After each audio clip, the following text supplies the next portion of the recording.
Hello and welcome back to Shakesyear, once again with terrible hair. We are working on King Richard II, and today we get to hear from King Richard II himself. So it is the day of the trial by combat between Thomas Mowbray and Henry Bolingbroke, otherwise known as Henry of Hereford.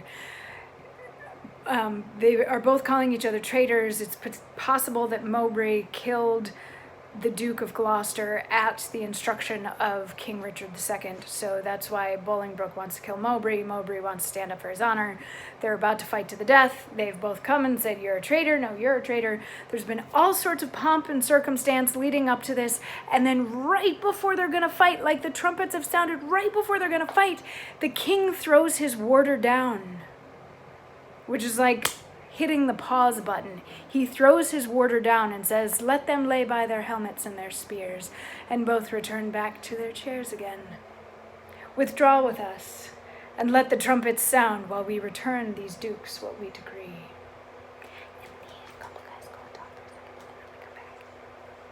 "Draw near and list what with our counsel we have done.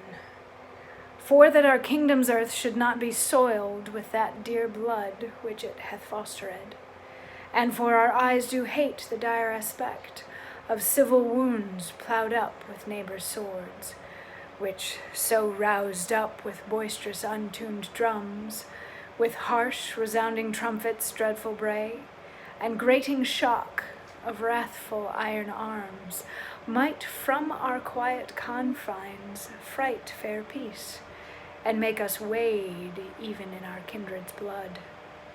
Therefore, we banish you our territories. You, cousin Hereford, upon pain of death, till twice 5 summers have enriched our fields, shall not regret our fair dominions, but tread the stranger paths of banishment." Dun, dun, dun. I know it sounds like he's only said about half of what he has to say right now. But what he's saying, first he pauses things and he says, "Okay, combatants, go sit down. I'm going to go chat for a second." And then he goes and he chats with his guys. And he comes back and he says, "We don't want lots of people to die. We're all English here, so we shouldn't be spilling our own English blood. But you two have been awfully rowdy.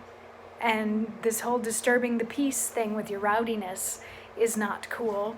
So you're both going to be banished. And Henry Bolingbroke, you are banished for 10 years. You have to leave for 10 years. To which Bolingbroke replies, "I guess that's a fair sentence, and I'm just going to take solace in the fact that the same sun that's shining on you is shining on me elsewhere, and all will be great." And then King Richard turns to Mowbray and says, "You, Mowbray, are banished for all eternity." And Mowbray has some thoughts on that, which we'll get to hear about tomorrow. I'll see you then.